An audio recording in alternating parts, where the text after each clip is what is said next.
Hello guys, today we discuss the and study the types and the properties of the plasmid.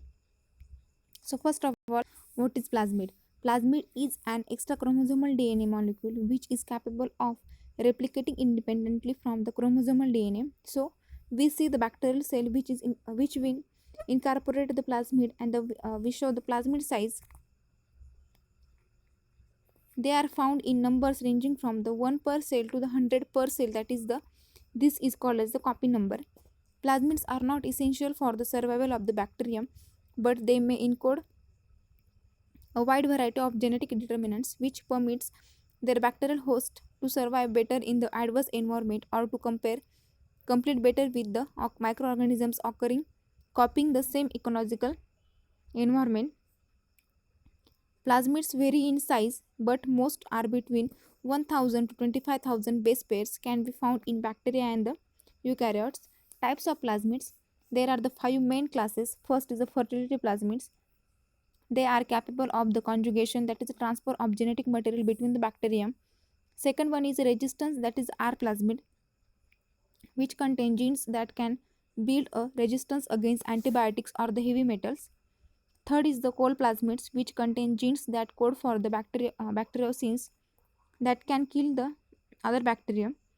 Fourth is the degradative plasmids, which enable to digest of the unusual substances. And fifth is the virulence plasmid, which turn the bacteria into the pathogen. Next is the plasmid exchange. Bacteria can exchange or transfer plasmid between the other bacteria in the three different ways. First is the in every case of the source, cells of the plasmids are called the donors, and the cells that receive the plasmid are called as the recipients.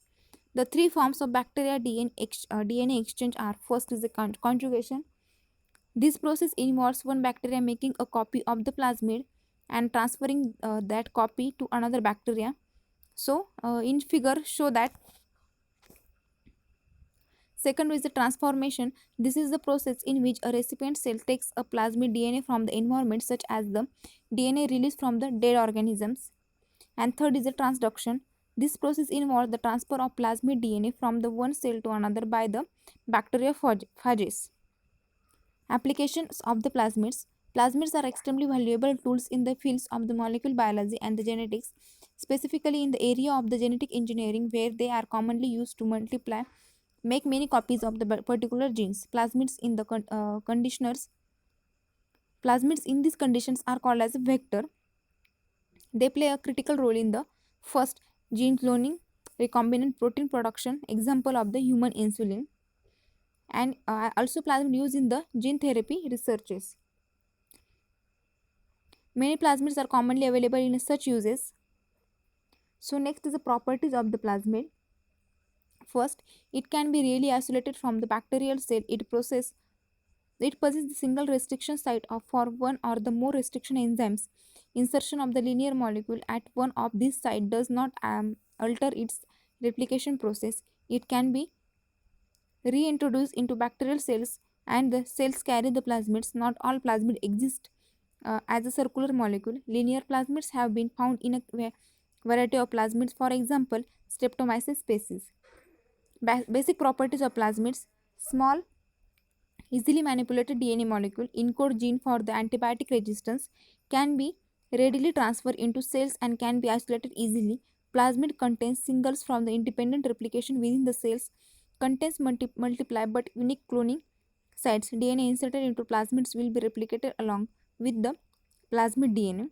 So next is the molecular properties of the plasmids. In many cases, they are quite small molecule, just a few kilobases in the length, but in some organisms, notably members of the genus Pseudomonas, plasmids up to several hundred kilobases are common. It is convenient to regard plasmids from the E. coli as the consisting two types. First group of the E. coli is the col E1 is the prototypes and the relatively small, usually less than the 10 kb, and are present in the multiply copies within the cells. So these are the plasmid and the types of the plasmids. So